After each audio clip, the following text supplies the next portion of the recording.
Hi everybody, my name is Ricci. I'm the founder of Meya.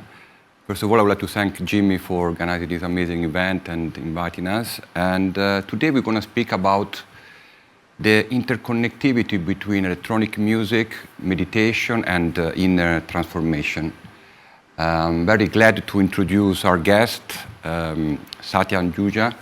She's an artist, music producer, that combines different genre of recording, instrument, voice, and that in her journey found the interconnectivity between neuro-linguistic programming, quantum theory, kinesiology, and the ancient Vedic philosophy. So it's a pleasure to have you here. Adja, how are you? Thank you for having me, guys. It's really nice to Fantastic. meet you and see you here. Hi, Satya. Hi, Jimmy. So I just would like to kick off with maybe starting a little bit about the origin of sound. We talk about Vedic philosophy, but also in Western tradition and religion, sound is always recognized as the primary source of creation. So maybe, I don't know, you can maybe develop something about that, and we start from the roots of sound before going into the future. Beautiful. Thank you, Raff. Firstly, welcome everyone. Thank you for being here with us, having this incredible conversation about the future of sound, well, the past, the ancient, the present, the future of sound.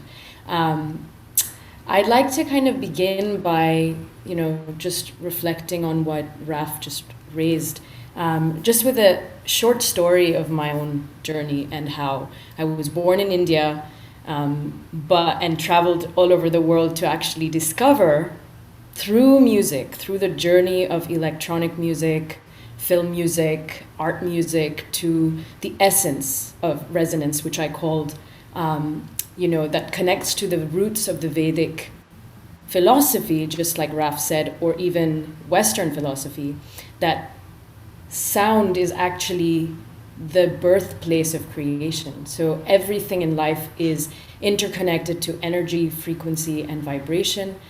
There is that first vibration that manifests into, from the Western perspective, the Big Bang. So it's kind of going outward. From the Eastern tradition, it's a universal hum that's just consistently present as we're breathing, living, experiencing this incredible human experience in this life. But I just want you to think about this for a moment, that, all of our senses are creating our reality as we are experiencing life. But the fundamental reality that is formed right at the beginning of in our mother's womb is the sense of touch. It's that first vibration that we start to feel in our mother's womb, and then in between 16 weeks we're already starting to develop our hearing inside the mother's womb. So it's the relationship of how sound is actually the birthplace of creation, and how that's impacted in scientific knowledge of, we as humans start to perceive frequencies, information. We start to even develop memories at that primal point of life, just at the beginning of our mother's, in our mother's womb, is where it all begins. And we're not really thinking about it like this, or we're not really aware. But in the Eastern tradition, there's always this saying that if you're pregnant and you're having a baby, you should always surround them with good energy, good environments, good family values. And for me, I never understood that. But today, for the first time, after researching and studying the frequencies and the relationship of how frequencies impact our nervous system, it's really at that point for us to become aware and understand that everything in life is really just born from the fundamental vibration. And if we understand that all of life is a vibratory energy field, then we can start thinking sound. We can start using sound and the future of sound, not just as this passive, ongoing thing that we're just constantly talking or passively listening, but we make conscious effort to think about what is the intention, the vibration, the words, the intent, everything just starts to become so clear that, oh, with every word, I'm actually creating my reality. With every thought, I'm actually creating my reality. With every intention, I'm creating my reality. And that's really where I think a lot of the past, the present, the future is really, time is relative, and sound is energy in motion that creates time. So how do we want to create our life? How do we want to create our reality? By understanding that the essence of resonance, the essence of vibration, the essence of sound, where we actually begin, is actually in our hands. It's actually in our minds, in our hands, in our thoughts. And we just need to become aware of it. So, absolutely, absolutely. And Satya, what do you think about now coming to the present? There is definitely a trend to revisit all in the last probably 10, 15 years. There's been a review of ancient instruments, frequencies. 10 years ago, nobody knew what a gong was, or maybe they associated to something, a show or something. Instead, now everybody having gong baths, sound healing. So where do you see the convergence between ancient technology with modern technology in sound? beautiful. Well, I would say, just like you said, the ancient instrumentation, which is the most ancient instrument, is our voice, right? It's primal, it's God-given, it's what we use every day to speak, to listen, to experience. But then there were all these tools that were built in ancient traditions with natural elements of metals and shells and very interesting earth-based materials that formed instruments that allowed for us to actually communicate, because sound and music is a way for us to communicate and share our emotions. Now, obviously, thanks to modern technology and communication, we're able to use electronic technologies today to combine ancient instruments with modern technology to find this new bridge experience, an experience that doesn't just, it's not just experimental music where I'm going to try and use this instrument with this instrument based on my feeling, but really having an understanding that these ancient instruments, these instruments like gongs, singing bowls, tuning forks, they're all built with frequencies that are connected to the overtone series, which is naturally present in life. As we listen to sound from the time, like I said, from our mother's womb, everything in our environment is impacting us. So these instruments are naturally connecting to the overtone series that are found in nature, in flowers and plants, in conch shells, these shapes, the pie, the beautiful symmetry of harmony that's created in nature. We can use that and then use technology, precision-based synthesis, to combine frequencies that are connected to natural resonance of the earth. So with my first piece actually that brought me into this whole world of sound as transformation was a frequency 136.10 cycles of sound per second. For those that don't understand this is very simple. It's just 136 times in 1 second, 32 times over the natural cycle of the earth around the sun is what is bringing us into a natural state of resonance, because these are mathematically measured frequencies. Now, of course, we need more research to study them more, to test them more, and just like Ari mentioned, we don't have enough technology yet to go that deep, but there is a understanding and there is a feeling when you listen to these frequencies that are naturally in resonance with nature. We actually feel calmer in our nervous system. And then when we combine that with ancient wisdom, technologies like these instruments, and then produce, keeping those two bridges in mind, then we can actually create the future of now, which is ancient, future, present. There is no time then. Then time completely dissipates.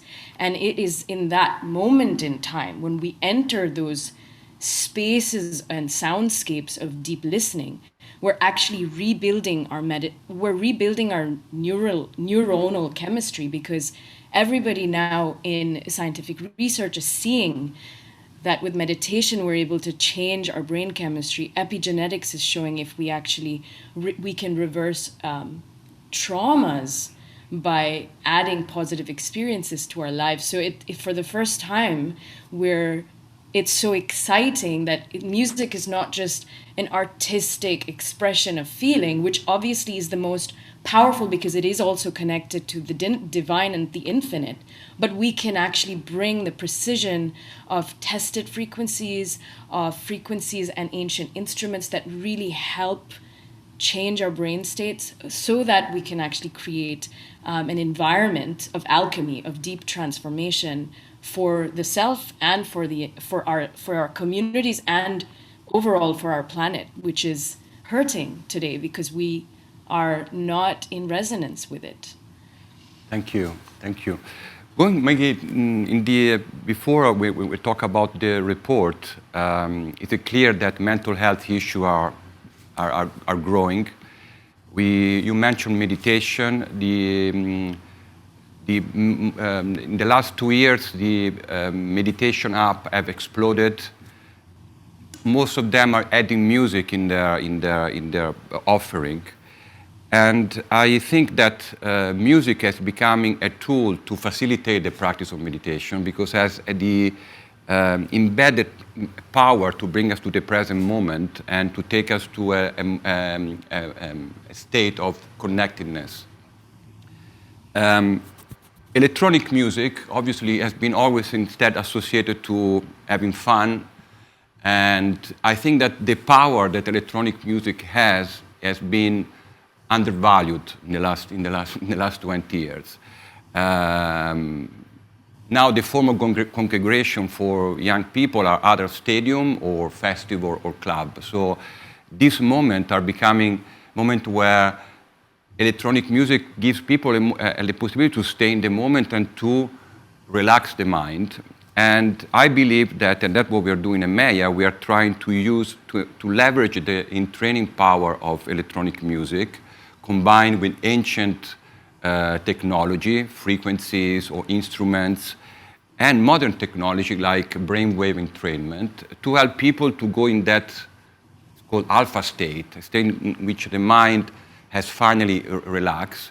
And when we are there, I think that we can go even beyond meditation, because when we are in that state of calmness, then we can do meditation, but we can work on our mind or reprogramming our subconscious mind.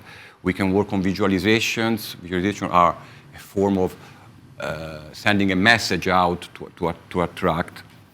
So I wanted to ask you, in your experience, you've been a DJ for many years, where do you see electronic music in particular playing a role in helping people to transform and, so most importantly, helping to face these challenging moments in where we are living? Thank you, Raff, for that very potent question. I know we have very limited time, so I'm going to try and make it very focused. But I would say, as someone who's been on the journey of listening since I was a child and, experiencing many different genres of music through work, through music for film and art, electronic music, DJing, what I found to be the most incredible aspect of electronic music is, especially as a DJ, you are learning to listen to different genres of music. And this electronic music is a world of infinite possibilities. We have different BPMs, we have different influences from world music, we have different, very precise production of the frequency spectrum from 20 to 20,000 cycles of sound per second that we listen to if we have a healthy ear every day. So keeping that in mind, I invite people to, and all of you, to become your own DJ. You know, I know we do this all the time. We're constantly listening. We are taking in music from a perspective of entertainment just to kind of calm ourselves or change our mind states.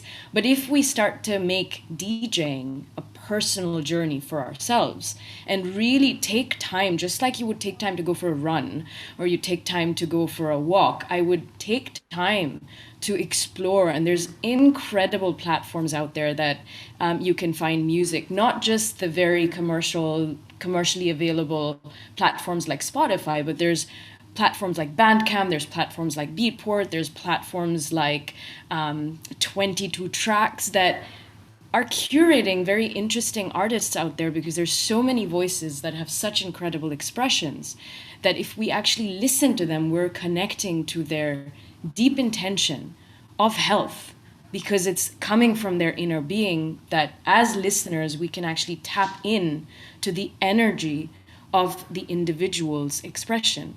And the most incredible thing about electronic music especially is that an energy in today's day and age is, it's proven that energy impacts us 100% more than if we have to induce ourselves with something that goes through our digestive system. So actually through air molecules, when we're actually listening to these pieces of music, we can actually impact ourselves so fast. It's sometimes in 2 minutes you're completely gone into a completely different state. And this is something that I, Raff, want to mention, that because of my journey of music for film, art, electronics, and exploring brainwaves, just like you said, shifting people's brainwaves through the use of sound, music, compositions, I actually came up with this genre that I've coined called Alchemic electronica. And what that is actually is that the alchemy is the frequency that that I'm working with, and I invite others to work with. And the electronica, and it's very important to mention electronica, because electronica has such a vast, infinite possibility of whatever you want to create from it. So you could, just like Ari also said, like functional music, you can change the BPM and take people into a calm meditative state. You can change the BPM and take people into a fast state. So, but it's not just the intuition of the artist and the feeling state of the artist itself, but it's really combining with the frequencies, the alchemy of the frequencies, with the electronics, with spatial audio, with vibroacoustics, with psychoacoustics, that we can actually use electronic music in ways today that we've never been able to use before, because of the potentiality of the infinite possibilities. So I invite everyone to become your own DJ. It's the most healthy act you could do for yourself, just like you would, have a meal or go for a run. I would invite everyone to make the future of sound in your own hands, make it personalized, and really explore, because there's so many voices out there that are doing such incredible work. We just need to start looking and start listening. Thank you, Satya. I totally resonate with that. And I think just to move away slightly from the technology aspect, I think we've all been self-medicating with music all our lives without realizing it, subconsciously, some people consciously. When we're sad, we gravitate to certain music. When we want to be uplifted, we listen to certain music. Back to your point, Raff, about electronic music and the club. As I mentioned when we opened this event, I had chronic anxiety in my teens, and I didn't know where to find a cure. I cured that in a nightclub, because for 5, 6, 7 hours, possibly a lot longer, I was in a state of trance. The repetitive beats, just the energy of the sound. And I think we can get too drawn into the technology aspect. I have a record collection of electronic music that dates back to the early 80s. Those guys didn't know what they were doing. They were playing with 303s, 909s. I can put one of those records on now, and it's like you're stepping into. It's like it's come from the future. If we look at things like Kraftwerk, these guys weren't working to the frameworks that we're talking about now, which is obviously going to elevate it to another level. But I think, again, with your point, Satya, I think we've all got a soundtrack to our lives. And if I think back to the memory bank that music creates, the feeling it evokes, it can completely transform my state of mind. And this is, again, without technology. It can be just anything, right? But if you add in electronic music, repetitive beats, all these different frequencies that are the trademark of good electronic music, that is very long, because traditionally, before disco and modern house music came in, music was 3-4 minutes long, right? You didn't have a chance to get into a meditative state. But when you're listening to something that's building up layer after layer after layer, for 10 minutes, 1 hour, 3 hours, you're drifting away. And I know so many people that do not even realize what had been happening to them. They've been meditating for years and had no idea they've been meditating. They've been having transformational epiphanies on the dance floor and had no idea what was happening. Because if these guys had their brains been scanned, we would have been seeing all the information that we see now on technology. And I think it's amazing that we're now aware of it. But I have to draw back and say, I think there have been millions of people that have done this and just do not realize that they have been absorbing the power of sound, and it has been transforming them. Yeah. I'm a huge advocate of electronic music. I think there's a big trend now with all the ancient stuff, which I also love. And I would say that there are, going into the future, I think there are elements of how that we can see how this can even develop. And the first one linked to what Jonathan Goldman says about healing sound. I would say transformational healing is the same. He says it's frequency is not enough. It's frequency plus intention. So one element is to see this evolvement, which is coming from sports athlete, but also from a lot of artists, to have a different intention to do something when they send a message. So DJs are taking the role of guiding these young people. Before people were going to church, now they're going to a stadium or to a festival, I said before. And so the intention of the artist is also changing now. Artists are feeling the responsibility of how they're bringing the people. And I would like to Satya, to have your comment afterwards. The second element is music is also lyrics. And sometimes we forget about which lyrics we listen in those 10 hours. But imagine that in those 10 hours, where everybody is really in that moment, some lyrics would take everybody to think about how grateful they are to be in that moment, or trigger some thought that everybody can have together, with the same visualization. So I think that in the future, electronic music will evolve, plus having a different intention.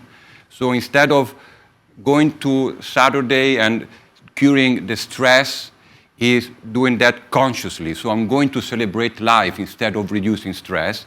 And secondly, I think we will see more and more also the lyrics, the importance of the lyrics. Neuro-linguistic programming is so powerful. It's used in advertising, in TV, in politics.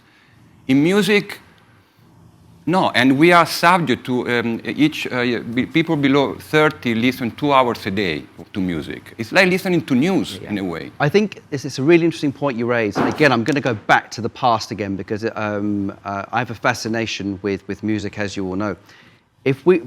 Before the commercialization of electronic music and house music, a lot of the people that were making that was coming from the heart. It was being created with soul. And to your point about intentions, if you listen to a lot of that music, if you look at the titles of the tracks, if you look at the samples that are being played, especially the samples, you'll find that what you're saying, Raff, exists in this music. And I think probably not consciously in the way you're talking about, because you're talking about really embedding it for an outcome. But there are just some beautiful samples and extracts from films and soundtracks in the background of some of these really old tracks. And, people, a lot of these were produced in people's bedrooms because they loved the scene and they will try to express something, and sometimes you can't express things with words. When you and your team are developing these musical compositions, what's the framework that you guys are using to deliver some of the amazing music that you have on your app? Well, there are different protocols. We have a protocol for the music composition in terms of frequency, use of binaural, BPM, Schumann frequency as well. And in terms of the structure of meditation, we have basically an introduction. We use NLP by telling the user what benefits they will have at the end. So we set them up to the result. We use the music technology to to trigger an alpha state in very few minutes using the entrainment and the brain-brain entrainment. We have the first part where usually I deliver the bad news in the sense that, for example, you have to take responsibility, or when you judge yourself, something happened. We have done a break. Typically, that in electronic track, there is always a break at one point when I use it to do visualization or to put some deeper questions. And then in the end, with everything back coming in, I put all the good news. When you take responsibility, you get the power. When you, instead of judging yourself, you build on your strengths, you create a transformation. So we developed a journey for the music, a journey for the meditation, and we combined the two to leverage one with each other, because a drop after the expectation where you have a build-up of an emotion will make the emotion release or expand. Okay. Satya, I don't know, you probably are in the same. Definitely. Everything you guys have been talking about, I'm wanting to jump in, but I was like, let me listen and just be with you guys.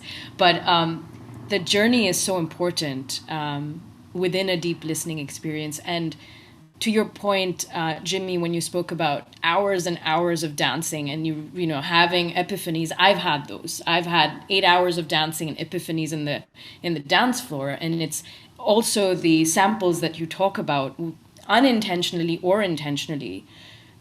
People that are working within this space, artists, composing, producing, it is our responsibility to actually work on ourselves first, because we know the power of sound and energy that is being impacted to the people at the listener's end. So if we're not working on ourselves, we're really doing injustice to humanity. And living with that kind of awareness is what gives us responsibility to make change, to make greater change. And just like you talked about, the one hi-hat, and they may not be doing it consciously, but they understand energy.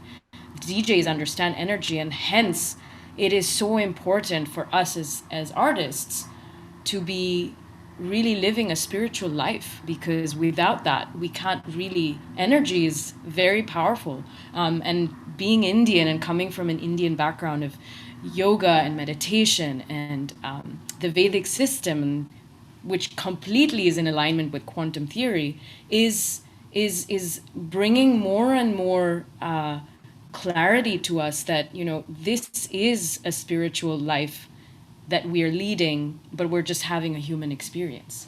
So there's so many aspects of sound. When you said, Jimmy, that I have 10 hours of experience on the dance floor that I don't have in a gong bath. For me, the way I see it, it really is different brainwave states. Being on a dance floor, standing and movement as meditation is very different as sleeping meditation, where you're laying down in a gong bath, and it takes you in different brainwave states.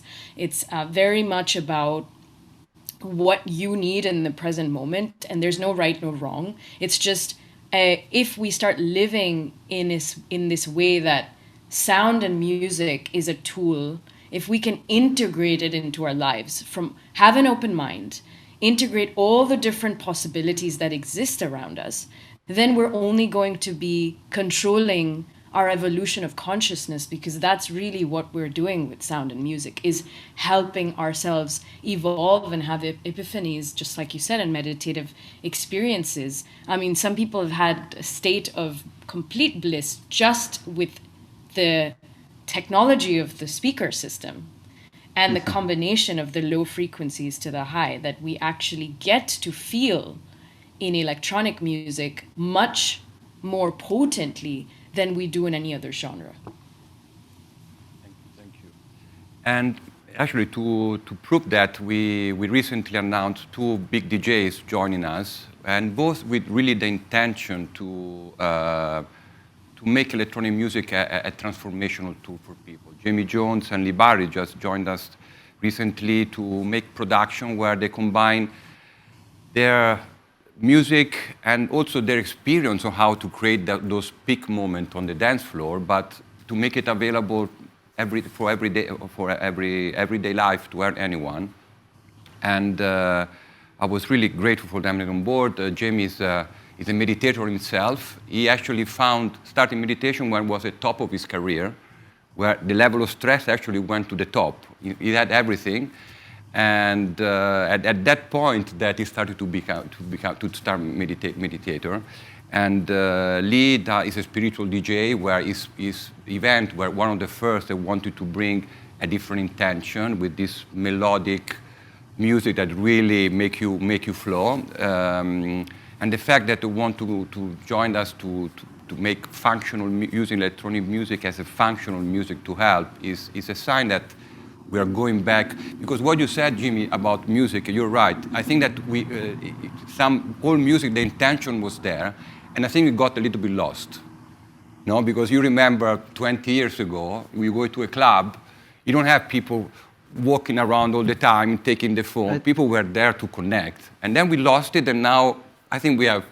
It's like every movement, and I think as well, technology, as much as it can really help, and people can still build amazing compositions with technology, but it can also make it very easy. So unfortunately, music is a business, and unless you really know what you're looking for, I know, Satya, you mentioned some examples there of finding some really good quality music. The intention is completely lost, because it's more about how can we create this formula that's going to basically sell records or create live performances. But there's still good stuff out there. I think, I love the past, but there's such amazing music being made right now. There's some phenomenal music being made. You've just got to know where to look. I don't think the spirit of acid house or the late '60s has ever gone. If you're living in that moment, and it's a state of mind. So movements come and go like a fashion, but there are certain people that will still live in that state of mind every single day of their lives, and they'll still find that music, and they'll still find that community. And it's very easy because Sorry. Satya's dying to talk.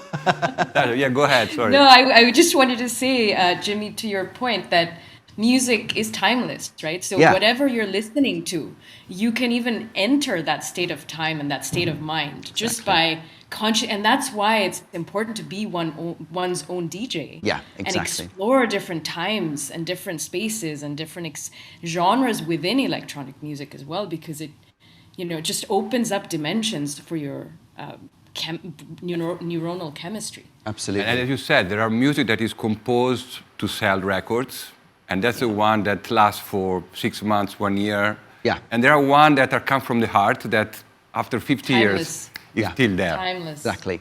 Yep. Okay, I think that we can now have Jamie Jones. Thank you, Satya. Thank you so much. Thank you for having me, guys. I hope you have a wonderful afternoon. Thank you. Thank you. And we're going to conclude the panel with a few words from Jamie about the correlation of electronic music, clubbing, meditation, and well-being.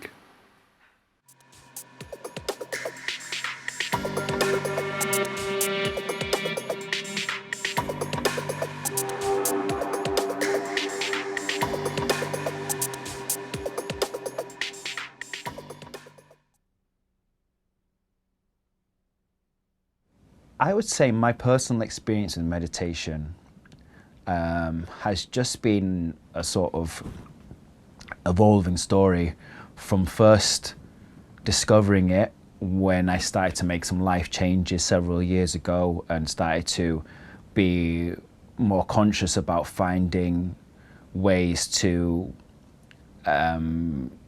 feel more at peace in my day-to-day life, to where I am now, where I rarely go a day without meditating. It's an essential part of my daily routine. I feel like what music does to people is so special and unique. I don't think anything else has that effect on people. As far as there's nothing else, in my opinion, that I've seen it. I've been in an after party and walked in, and the vibe is horrible. People are so edgy. It's like, weird, and you're just like, just thinking about it makes me feel weird. But and I've seen how one song, not even a full song, 30-40 seconds of a song can completely change everyone's energy and vibe of the room. Everyone just completely transformed, and that's what music can do. I don't know anything really that can do that to a collective of people so quickly and so effectively. And I think that as a DJ and as a music producer, I feel like, going out there and or sitting here and making music for people, I feel like it's in some way, shape or form, it's helping people dancing and being hypnotized by music on a dance floor, a DJ set or a live show. I don't think people quite have made the connection between that and meditation. The realization of what's happening to you, I think, can definitely encourage people to do it when they're not just dancing or listen to music. As you get later on in life, you don't want to go to a club every single week. You just want to feel that way, but not leave your whole house, or go to the forest and feel that way, or whatever you need to do. So I think that music can be and should be more of a gateway for people's well-being. I think the long-term mission and objectives of the partnership with Meya is to bring meditation and the benefits of meditation to more people, because there's so many people out there that need it. But I think that it is for me, I'm very interested in fusing the experience that people have from electronic music, whether it's on the dance floor or whether it's sitting at home, and meditation, and to just make the connection between these two worlds stronger and more apparent, and to, in that way, help people